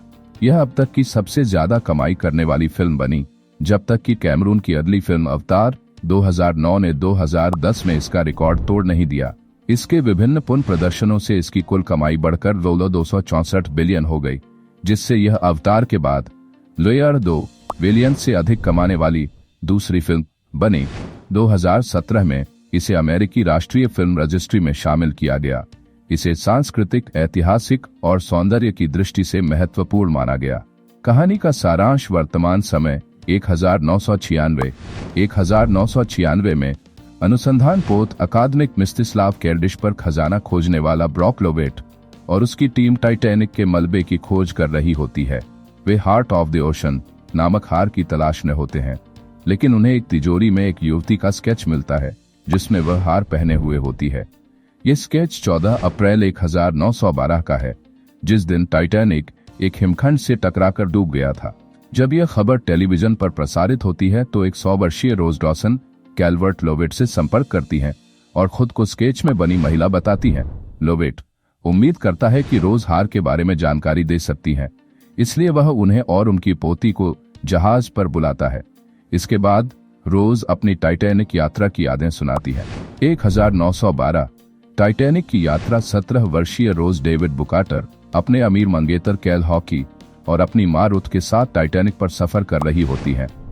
रोज की मां उस पर दबाव डालती हैं कि वह कैल से शादी कर ले ताकि उनका परिवार आर्थिक तंगी से बच सके, लेकिन रोज इस बेमेल रिश्ते से दुखी होती हैं। एक रात रोज आत्महत्या करने के इरादे से जहाज के किनारे खड़ी होती हैं, लेकिन एक गरीब कलाकार जैक डॉसन उसे रोक लेता है। धीरे धीरे दोनों में दोस्ती हो जाती है और जैक रोज के प्रति अपने प्रेम की भावना व्यक्त करता है। शुरुआत में हिचकिचाहट के बाद रोज को भी एहसास होता है कि वह जैक से प्यार करने लगी है, हालांकि उसकी मां और मंगेतर इसका विरोध करते हैं। रोज जैक से अनुरोध करती है कि वह उसका एक चित्र बनाए जिसमें वह केवल हार्ट ऑफ द ओशन हार पहने हुए हो। इसके बाद वे कैल के नौकर से बचकर जहाज के कार्गो होल्ड में चले जाते हैं और एक कार में अंतरंग पल बिताते हैं। इस दौरान वे देखते हैं कि जहाज एक हिमखंड से टकरा गया है। जहाज का डूबना और संघर्ष। जब कैल को जैक द्वारा बनाए गए स्केच और रोज के संदेश मिलते हैं तो वह क्रोधित हो जाता है और अपने नौकर लवजॉय की मदद से जैक को चोरी के झूठे आरोप में फंसा देता है। जैक को हिरासत में ले लिया जाता है, जबकि कैल रोज को मनाने की कोशिश करता है कि वह बचने के लिए लाइफ बोट में सवार हो जाए। रोज पहले लाइफ बोट में बैठती है, लेकिन फिर जैक को छोड़ने का विचार असहनीय पाकर वापस जहाज पर कूद जाती है। कैल गुस्से में जैक और रोज का पीछा करता है, लेकिन अंततः हार मान लेता है। जहाज के डूबते ही जैक और रोज ठंडे समुद्र में कूद जाते हैं। जैक रोज को एक लकड़ी के तख्त पर चढ़ने में मदद करता है, लेकिन खुद ठंड से मर जाता है। बाद में रोज को एक बचाव नाव द्वारा बचा लिया जाता है। Titanic film review script Hindi में विषय सूची स्ट्रक्चर परिचय इंट्रोडक्शन ऐतिहासिक पृष्ठभूमि versus film historical context versus film कहानी और पात्र प्लॉट एंड कैरेक्टर्स निर्देशन और सिनेमेटोग्राफी डायरेक्शन एंथोग्राफी संगीत और भावनात्मक प्रभाव म्यूजिक एंड इमोशनल इम्पैक्ट ऐतिहासिक त्रुटियां और विवाद हिस्टोरिकल इनएक्यूरेसीज अनकॉन्ट्रोवर्सीज टाइटैनिक का सांस्कृतिक प्रभाव कल्चरल लेगेसी निष्कर्ष कंक्लूजन एक परिचय इंट्रोडक्शन स्क्रिप्ट ड्राफ्ट एक्सपेंडेबल। नमस्ते दोस्तों, आज हम बात करने वाले हैं इतिहास की सबसे यादगार और दिल को छू लेने वाली फिल्मों में से एक जेम्स कैमरून की टाइटैनिक के बारे में। 1997 में रिलीज हुई यह फिल्म सिर्फ एक प्रेम कहानी नहीं, बल्कि इंसानी महत्वाकांक्षा वर्ग भेद और प्रकृति के सामने मानव की नाजुकता का दस्तावेज है। आज भी 25 साल बाद यह फिल्म दर्शकों को भावुक कर देती है। चलिए जानते हैं कि कैसे यह फिल्म एक मास्टरपीस बन गई। की पॉइंट्स टू एक्सपैंड। फिल्म के बॉक्स ऑफिस रिकॉर्ड 1997 2012 तक सबसे ज्यादा कमाई। ऑस्कर में 11 अवार्ड जीतने का रिकॉर्ड। दर्शकों पर इसके सदाबहार प्रभाव की चर्चा। 2 ऐतिहासिक पृष्ठभूमि वर्स फिल्म स्क्रिप्ट ड्राफ्ट 1912 में डूबे असली आरएमएस टाइटैनिक की त्रासदी और फिल्म के बीच क्या अंतर है। जेम्स कैमरून ने ऐतिहासिक तथ्यों को कितनी सटीकता से दिखाया। उदाहरण के लिए फिल्म में जहाज के टूटने का दृश्य वास्तविक घटनाओं से मेल खाता है, लेकिन जैक और रोज जैसे पात्र काल्पनिक हैं। इस सेक्शन में हम फिल्म की फैक्ट एंड फिक्शन पर चर्चा करेंगे। एक्सपैंड विथ 1912 की असली त्रासदी का संक्षिप्त विवरण। फिल्म में दिखाए गए ऐतिहासिक चरित्र कप्तान Edward Smith, Molly brown. Titanic के डिजाइन और सेट्स की वास्तविकता। 3 कहानी और पात्र plot and characters script draft. Film की कहानी 2 युवाओं रोज केट विंसलेट और जैक लियोनार्डो डिकैप्रियो के इर्द गिर्द घूमती है। रोज एक उच्च वर्गीय परिवार की लड़की है, जबकि जैक एक गरीब कलाकार। इनकी प्रेम कथा वर्ग भेद, समाज के दबाव और जीवन के प्रति जुनून को दर्शाती है। लेकिन क्या यह केवल एक प्रेम कहानी है? नहीं, यह टाइटैनिक के यात्रियों की सामूहिक मानवीय अनुभूति है। एक्सपैंड विथ रोज और जैक के कैरेक्टर डेवलपमेंट की विश्लेषण। सहायक पात्रों की भूमिका कैल, रोज की मां, फिल्म के संवाद और यादगार सीन्स ई.जी. मैं किंग ऑफ द वर्ल्ड। 4 निर्देशन और cinematography script draft. James Cameron की दूरदर्शिता ने इस फिल्म को अमर बना दिया। टाइटैनिक का डूबना, पानी से भरते कॉरिडोर और वह अंतिम दृश्य जहां रोज जैक की याद में समुद्र में हीरा फेंकती है, ये सभी दृश्य सिनेमेटोग्राफी के चमत्कार है। 2000 के दशक में CGI के बिना इतनी बड़ी फिल्म बनाना कैमरून की महानता को दिखाता है। एक्सपैंड विद जहाज के सेट्स और स्पेशल इफेक्ट्स का निर्माण, अंडर वाटर शूटिंग की चुनौतियां, प्रतीकात्मक दृश्यों का विश्लेषण e.g. हाथ से बर्फ छूना। 5 संगीत और भावनात्मक प्रभाव। स्क्रिप्ट ड्राफ्ट, सीलेन डायन का my heart will go on सुनते ही दिल बैठ जाता है।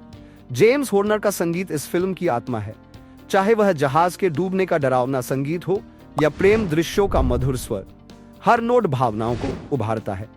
एक्सपैंड विथ संगीत की थीम्स और उनका महत्व, गानों का किरदारों के साथ कनेक्शन, साउंडट्रैक की वैश्विक लोकप्रियता, 6 ऐतिहासिक त्रुटियां और विवाद। स्क्रिप्ट ड्राफ्ट, कई इतिहासकारों ने फिल्म में गलतियां निकाली है, जैसे असली टाइटैनिक में तीसरे दर्जे के यात्रियों को डेक तक नहीं आने दिया गया था, लेकिन फिल्म में जैक पार्टी में शामिल होता है। क्या यह क्रिएटिव लाइसेंस है या गलती? इस सेक्शन में हम फिल्म की आलोचनाओं पर भी बात करेंगे। एक्सपैंड विथ, फिल्म में दिखाए गए वर्गभेद वर्सेस वास्तविकता, जहाज के डूबने की गति पर बहस, केट और लियोनार्डो के एक्टिंग को लेकर प्रारंभिक आलोचनाएं। 7 टाइटैनिक का सांस्कृतिक प्रभाव। स्क्रिप्ट ड्राफ्ट, टाइटैनिक ने पॉप कल्चर को हमेशा के लिए बदल दिया। लियोनार्डो डिकैप्रियो हार्टथ्रोब बन गए और I am king of the world जैसे डायलॉग मीम्स का हिस्सा बन गए। आज भी यह फिल्म नई पीढ़ी को प्रभावित करती है। एक्सपैंड विथ, फिल्म के मीम्स और इंटरनेट प्रभाव, भारत में फिल्म की लोकप्रियता, डबिंग, टीवी रीजन्स, टीनर और 25th एनिवर्सरी रिलीज का प्रभाव। 8 निष्कर्ष, conclusion. Script draft, Titanic cinema का एक ऐसा रत्न है जो हमें याद दिलाता है कि प्रेम, साहस और मानवीय संबंध किसी भी त्रासदी से बड़े होते हैं। जेम्स कैमरून की यह कृति सिर्फ एक फिल्म नहीं बल्कि एक भावनात्मक सफर है। अगर आपने यह फिल्म नहीं देखी तो इसे जरूर देखें, और अगर देखी है तो एक बार फिर इसकी गहराई में उतरिए। काल्पनिक पात्र लियोनार्डो डिकैप्रियो और केट विंसलेट। लियोनार्डो डिकैप्रियो ने जैक डॉसन की भूमिका निभाई, जबकि केट विंसलेट ने रोज डेविड बुकेटर का किरदार निभाया। निर्देशक जेम्स कैमरून ने कहा कि उन्हें अपने कलाकारों को ऐसा महसूस कराना था जैसे वे वास्तव में टाइटैनिक पर हों, ताकि वे उसकी जीवंतता को महसूस कर सकें और इस ऊर्जा को जैक के किरदार में डाल सकें। Jack Dawson. Leonardo DiCaprio.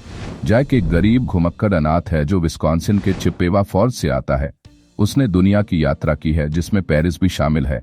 वह एक पोकर गेम में टाइटैनिक के लिए तीसरी श्रेणी के 2 टिकट जीतता है और अपने दोस्त फैब्रिजियो के साथ यात्रा करता है। जहाज पर वह पहली नजर में रोज की ओर आकर्षित हो जाता है। रोज के मंगेतर द्वारा डिनर का निमंत्रण उसे प्रथम श्रेणी के यात्रियों के साथ घुलने मिलने का मौका देता है। इस भूमिका के लिए कैमरून की पहली पसंद रिवर फीनिक्स थे, लेकिन 1993 में उनकी मृत्यु हो गई। कई अन्य अभिनेता भी इस भूमिका के लिए विचार किए गए, लेकिन अंततः 21 वर्षीय डिकैप्रियो को चुना गया। Rose DeWitt Bukater. Kate Winslet. Rose एक 17 वर्षीय लड़की है जो फिलाडेल्फिया से ताल्लुक रखती है। अपने परिवार की सामाजिक प्रतिष्ठा बनाए रखने के लिए उसे 30 वर्षीय कैल हॉकली से जबरन सगाई करनी पड़ती है। रोज का दिल स्वतंत्रता और रोमांच के लिए तरसता है, लेकिन उसे लगता है कि उसकी जिंदगी पहले से तय कर दी गई है। इस भूमिका के लिए कई प्रसिद्ध अभिनेत्रियों को चुना गया था, लेकिन अंततः विंसलेट की लगन और अभिनय प्रतिभा ने उन्हें यह किरदार दिलाया। कैल हॉकली। बिली जेन। कैल हॉकली रोज के मंगेतर एक घमंडी और क्रूर व्यक्ति हैं जो पिट्सबर्ग के एक स्टील साम्राज्य के उत्तराधिकारी हैं। वह जैक को लेकर ईर्ष्या से भरा हुआ रहता है। Ruth DeWitt Bukater. Frances Fisher. Ruth Rose की विधवा मां अपनी बेटी की शादी कैल से कराने के लिए जोर देती है ताकि उनका परिवार उच्च वर्ग की स्थिति बनाए रख सके। उन्हें सामाजिक प्रतिष्ठा सच्चे प्यार से अधिक महत्वपूर्ण लगती है। आधुनिक Rose Dawson. Calvert. Gloria Stuart. Film की कहानी रोज के नजरिए से सुनाई जाती है, जो अब लगभग 101 वर्ष की हो चुकी है। वे अपने जीवन के अनकहे पहलुओं को पहली बार दुनिया के सामने प्रकट करती है। अन्य पात्र ब्रॉक लोवेट। Bill Paxton. वह वर्तमान में टाइटैनिक के मलबे में हार्ट ऑफ द ओशन नामक हीरे की खोज कर रहा होता है। लिजी कैल्वर्ट। सूजी एमिस। रोज की पोती जो अपनी दादी के साथ इस यात्रा पर जाती है। Fabrizio De Rossi. Danny Nucci. Jack का इटालियन दोस्त जिसकी टाइटैनिक हादसे में मौत हो जाती है। Spicer Lovejoy. David Warner. Cal का अंगरक्षक जो रोज पर नजर रखता है। Tommy Ryan. Jason Barry. Jack और फैब्रिजियो का तीसरी श्रेणी का दोस्त जो अफरा तफरी के दौरान गोली लगने से मारा जाता है। कोरा कार्टमेल। अलेक्जेंड्रिया ओवेंसार्नो। एक छोटी लड़की जो जैक के साथ नाचती है। Helga Dahl. कैमिला ओवरबाई रूस। तीसरी श्रेणी की एक यात्री जो फैब्रिजियो से प्रेम करने लगती है। ट्रूडी बोल्ट एनी गैपा रोज की व्यक्तिगत नौकरानी। प्रभाव कैमरून विशेष प्रभावों की सीमाओं को आगे बढ़ाना चाहते थे और उन्होंने डिजिटल डोमेन और पैसिफिक डाटा इमेजेस को इस काम में शामिल किया ताकि वे डिजिटल तकनीक को आगे बढ़ा सकें, जिसे उन्होंने पहले द एबिस और टर्मिनेटर 2 जजमेंट डे में प्रयोग किया था। पिछली टाइटैनिक पर आधारित फिल्मों में पानी को धीमी गति में फिल्माया गया था, जो पूरी तरह से विश्वसनीय नहीं लगता था। 89 कैमरून ने अपनी टीम को निर्देश दिया कि वे अपने 45 फुट लंबे 14 मीटर टाइटैनिक के मॉडल को ऐसे फिल्माएं जैसे वे व्हाइट स्टार लाइन के लिए एक विज्ञापन बना रहे हों। 90 इसके बाद डिजिटल पानी और धुआं जोड़ा गया, साथ ही मोशन कैप्चर तकनीक के जरिए अतिरिक्त पात्र भी जोड़े गए। Visual effect supervisor Rob Legato ने कई अभिनेताओं, स्वयं और अपने बच्चों के चेहरे स्कैन किए ताकि डिजिटल एक्स्ट्रा और स्टंटमैन बनाए जा सकें। एक 65 फुट लंबा 20 मीटर मॉडल भी तैयार किया गया था, जिसे बार बार 2 भागों में तोड़ा जा सकता था। 89 जहाज के इंजन वाले दृश्यों के लिए SS जेरेमाया ओब्रायन के इंजन के फुटेज को मिनिएचर फ्रेम्स और ग्रीन स्क्रीन में शूट किए गए अभिनेताओं के साथ मिलाकर दिखाया गया। 91 पैसे बचाने के लिए प्रथम श्रेणी का लाउंज एक मिनिएचर सेट के रूप में बनाया गया था, जिसे ग्रीन स्क्रीन पृष्ठभूमि के साथ जोड़ा गया। 92 इस लाउंज के मिनिएचर को बाद में तोड़कर इसकी तबाही को दिखाया गया, जबकि प्रथम श्रेणी के गलियारे को पानी से भर दिया गया। 93 टाइटैनिक के डूबने की घटना पहली बार किसी टाइटैनिक पर आधारित फिल्म में कैमरून ने जहाज को 2 हिस्सों में टूटते हुए दिखाया। इस दृश्य को वास्तविक घटना का सबसे संभावित रूप मानकर प्रस्तुत किया गया। इसके लिए 5 गैलन 19 लीटर पानी की क्षमता वाला एक टैंक बनाया गया, जिसमें पूरे सेट को झुकाकर पानी में डुबोया जा सकता था। ग्रैंड सीढ़ी को डुबाने के लिए 90 गैलन 340 लीटर पानी छोड़ा गया। हालांकि पानी की ताकत से यह सीढ़ी अपनी स्टील प्रवृत्त नींव से उखड़ गई, लेकिन कोई हताहत नहीं हुआ। 51 जहाज के डूबने के बाद के दृश्यों को 350 गैलन 300 लीटर पानी के टैंक में शूट किया गया, जहां मृत शरीर को वास्तविक दिखाने के लिए अभिनेताओं के शरीर पर एक पाउडर लगाया गया था, जो पानी में जाते ही क्रिस्टलीकृत हो जाता था, और मोम को बालों और कपड़ों पर लगाया गया था। 65 क्लाइमैक्स सीन में जहाज के डूबने से पहले और उसके अटलांटिक महासागर में गिरने के अंतिम क्षणों को दिखाने के लिए एक झुकता हुआ विशाल सेट, 150 अतिरिक्त कलाकार और 100 स्टंटमैन शामिल किए गए। कैमरून ने पहले की टाइटैनिक फिल्मों की आलोचना की, जहां जहाज को धीरे धीरे पानी में समाते हुए दिखाया गया था। उन्होंने इसे अधिक वास्तविक और भयावह तरीके से दिखाने का निर्णय लिया। 14 इस दृश्य में लोगों को झुकते हुए डेक से गिरते हुए दिखाया गया, जहां वे रेलिंग और प्रोपेलर से टकराते हुए पानी में समा जाते हैं। कुछ प्रयासों में हल्की चोटें आईं, जिसके बाद कैमरून ने अधिक खतरनाक स्टंट को रोक दिया और कंप्यूटर जनित ग्राफिक्स का सहारा लिया। 14 संपादन कैमरून ने फिल्म के संपादन के दौरान कुछ तत्वों को हटाने का निर्णय लिया। उन्होंने SS कैलिफोर्नियन के दृश्य को हटा दिया, जो टाइटैनिक के डूबने की रात उसके पास था, लेकिन रेडियो बंद होने के कारण SOS कॉल नहीं सुना और फ्लेयर्स का जवाब नहीं दिया। कैमरून के अनुसार इसे हटाने का कारण यह था कि फिल्म को एक आत्मनिर्भर दुनिया के रूप में दिखाया जाए। 24 पहले परीक्षण संस्करण में अंत को बदला गया था। मूल संस्करण में ब्रॉक और लिजी बुजुर्ग रोज को नाव के किनारे देखते हैं और डरते हैं कि वह आत्महत्या करने वाली है। रोज बताती है कि उसने हार्ट ऑफ द ओशन हीरा हमेशा अपने पास रखा था और उसे बेचकर जीवित नहीं रही। वह ब्रॉक को इसे पकड़ने देती है, लेकिन बताती है कि जीवन अनमोल है और फिर इसे समुद्र में फेंक देती है। ब्रॉक अपनी मूर्खता पर हंसता है और महसूस करता है कि खजाने का कोई मूल्य नहीं। बाद में संपादन में कैमरून ने इसे हटा दिया, क्योंकि दर्शकों की भावनाएं पहले ही टाइटैनिक की त्रासदी से प्रभावित हो चुकी थीं। 96 इसके अलावा एक दृश्य में जैक और लवजॉय के बीच लड़ाई को हटा दिया गया, जहां लवजॉय ने हार्ट ऑफ द ओशन पाने की कोशिश की। परीक्षण दर्शकों को यह विश्वसनीय लगा कि कोई व्यक्ति जीवन जोखिम में डालकर धन के लिए संघर्ष करेगा। इस कारण और समयबद्धता बनाए रखने के लिए यह दृश्य हटा दिया गया। 98 heart of the ocean film में प्रमुख रूप से दिखाया गया हार्ट ऑफ द ओशन एक काल्पनिक हीरा था, जिसे वास्तविक जीवन के होप डायमंड से प्रेरित माना जाता है। यह रोज के जीवन की स्वतंत्रता और उसके अतीत की यादों का प्रतीक था। इसे कहानी में एक महत्वपूर्ण तत्व के रूप में प्रस्तुत किया गया, जो जैक और रोज की प्रेम कहानी को जोड़ने और उनके अलगाव को चिह्नित करने में मदद करता है। टाइटैनिक 1997 एक महाकाव्य प्रेम और आपदा की कहानी भूमिका। टाइटैनिक 1997 में रिलीज हुई एक अमेरिकी महाकाव्य रोमांटिक आपदा फिल्म है जिसका निर्देशन, लेखन, सह निर्माण और सह संपादन जेम्स कैमरून ने किया था। यह फिल्म ऐतिहासिक और काल्पनिक तत्वों को मिलाकर 1912 में डूबे आरएमएस टाइटैनिक की सत्य घटनाओं पर आधारित है। फिल्म में लियोनार्डो डिकैप्रियो और केट विंसलेट प्रमुख भूमिकाओं में हैं, जो अलग अलग सामाजिक वर्गों से ताल्लुक रखते हैं और जहाज की पहली यात्रा के दौरान प्यार में पड़ जाते हैं। कहानी वर्तमान काल 1996 एक खोजी जहाज अकादेमिक एंस्टिस्लाव कैल्डिश पर खजाना खोजने वाला ब्रॉक लॉबेट और उसकी टीम टाइटैनिक के मलबे में हार्ट ऑफ द ओशन नामक हीरे की तलाश करते हैं। उन्हें एक तिजोरी मिलती है जिसमें एक युवती की ड्राइंग होती है जो केवल एक हार पहने हुए है। यह स्केच 14 अप्रैल 1912 की तारीख का होता है, जिस दिन टाइटैनिक हिमखंड से टकराया था। 100 वर्षीय रोज डॉसन कैल्वर्ट इस तस्वीर को टीवी पर देखती हैं और लॉबेट से संपर्क करती हैं। वह खुद को इस ड्राइंग की लड़की के रूप में प्रकट करती हैं और अपने अतीत की कहानी सुनाने के लिए जहाज पर आती हैं। भूतकाल 1912 17 वर्षीय रोज डेविड बुकेटर अपनी अमीर माँ रूथ और मंगेतर कैल हॉकली के साथ टाइटैनिक के फर्स्ट क्लास में सफर कर रही होती हैं। हालांकि रोज इस शादी से नाखुश होती हैं। एक रात निराश होकर वह जहाज से कूदने का प्रयास करती हैं, लेकिन जैक डॉसन, एक गरीब कलाकार, उसे बचा लेता है। इसके बाद दोनों की दोस्ती हो जाती है और धीरे धीरे वे एक दूसरे के प्यार में पड़ जाते हैं। कैल, जो रोज को जैक के साथ देखना पसंद नहीं करता, जैक को फंसाने की साजिश रचता है। वह जैक पर चोरी का झूठा आरोप लगाता है और उसे बंदी बना लेता है। इसी बीच जहाज एक हिमखंड से टकरा जाता है और डूबने लगता है। रोज जैक को मुक्त करवाकर उसके साथ जहाज के डेक पर वापस आती है। कैल रोज को एक नाव में चढ़ाने की कोशिश करता है, लेकिन वह जैक को छोड़ने से इनकार कर देती है। जैसे ही जहाज डूबता है, जैक और रोज ठंडे पानी में कूद जाते हैं। जैक रोज को बचाने के लिए एक लकड़ी के तख्ते पर चढ़ा देता है, लेकिन खुद पानी में डूब जाता है। अंततः रोज को आरएमएस कारपाथ या जहाज द्वारा बचा लिया जाता है। वह अपने नाम को रोज डॉसन बताकर नई जिंदगी शुरू करती है।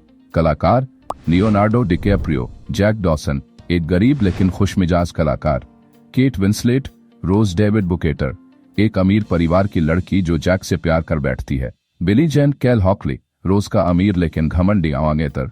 Francis Fisher, Ruth DeWitt Bukater, Rose की मां ग्लोरिया स्टुअर्ट, वृद्ध रोज डॉसन कैल्वर्ट।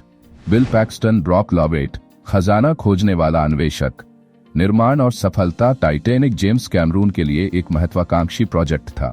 उन्होंने फिल्म को वास्तविकता से जोड़ने के लिए टाइटैनिक के मलबे की वास्तविक फुटेज शूट की।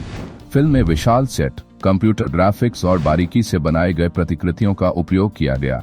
फिल्म को $200 मिलियन के बजट में बनाया गया था, जो उस समय की सबसे महंगी फिल्म थी। 19 दिसंबर 1997 को रिलीज हुई इस फिल्म ने 264 बिलियन से अधिक की कमाई की, जिससे यह उस समय की सबसे अधिक कमाई करने वाली फिल्म बन गई। इस फिल्म ने 14 अकादमी पुरस्कारों के लिए नामांकन प्राप्त किया और 11 पुरस्कार जीते, जिसमें बेस्ट पिक्चर और बेस्ट डायरेक्टर शामिल थे। यह बेन-हूर 1959 के साथ सबसे ज्यादा ऑस्कर जीतने वाली फिल्मों में शामिल हो गई। संस्कृति और प्रभाव। टाइटैनिक सिर्फ एक फिल्म नहीं थी, यह एक ऐतिहासिक घटना और प्रेम कहानी का मेल था जिसने लाखों दर्शकों को भावुक कर दिया। रोज और जैक की प्रेम कहानी कालातीत बन गई। 2017 में लाइब्रेरी ऑफ कांग्रेस ने इस फिल्म को अमेरिकी नेशनल फिल्म रजिस्ट्री में शामिल किया, क्योंकि यह सांस्कृतिक, ऐतिहासिक और कलात्मक रूप से महत्वपूर्ण मानी गई। निष्कर्ष: टाइटैनिक सिर्फ एक प्रेम कहानी नहीं थी, यह इंसानी जज्बात, बलिदान और इतिहास के सबसे बड़े समुद्री हादसों में से एक की झलक थी। जैक और रोज की प्रेम कहानी आज भी सिनेमा प्रेमियों के दिलों में जीवंत है। यह फिल्म सिनेमा के इतिहास की एक अनमोल धरोहर बनी रहेगी। टाइटैनिक विशेष प्रभाव, संपादन और रिलीज की कहानी। विशेष प्रभाव। जेम्स कैमरून ने टाइटैनिक में विशेष प्रभावों की सीमाओं को आगे बढ़ाने की ठानी थी। उन्होंने द एबिस और टर्मिनेटर 2 जजमेंट डे में शुरू किए गए डिजिटल तकनीकों के विकास को जारी रखने के लिए डिजिटल डोमेन और पैसिफिक डेटा इमेजेस को शामिल किया। कई पिछली टाइटैनिक फिल्मों में पानी के दृश्यों को धीमी गति में शूट किया गया था, जो पूरी तरह से वास्तविक नहीं लगते थे, लेकिन कैमरून ने अपनी टीम को 45 फीट लंबे 14 मीटर टाइटैनिक के मॉडल को ऐसे शूट करने के लिए प्रेरित किया जैसे वे व्हाइट स्टार लाइन के लिए एक विज्ञापन बना रहे हों। बाद में डिजिटल पानी और धुआं जोड़ा गया, साथ ही मोशन कैप्चर तकनीक का उपयोग कर डिजिटल एक्स्ट्रा बनाए गए। Visual effect supervisor Rob Legato ने डिजिटल पात्रों के लिए कई कलाकारों, खुद और अपने बच्चों के चेहरों को स्कैन किया। शिप के स्टर्न पिछला हिस्सा के लिए 65 फीट लंबा 20 मीटर एक मॉडल बनाया गया था जो 2 भागों में टूट सकता था। जहाज के इंजन वाले दृश्यों के लिए SS जेरेमाया ओब्रायन जहाज के इंजनों की फुटेज का उपयोग किया गया और उसे ग्रीन स्क्रीन के साथ मिलाकर फिल्माया गया। जहाज के अंदर डूबने के दृश्यों के लिए 50 लाख गैलन 1.9 करोड़ लीटर पानी की क्षमता वाला टैंक बनाया गया था। ग्रैंड सीडी को डुबोने के लिए 90 गैलन 3.4 लाख लीटर पानी डाला गया था, जिससे अप्रत्याशित रूप से सीढ़ियां अपनी स्टील की नींव से उखड़ गईं। हालांकि कोई घायल नहीं हुआ।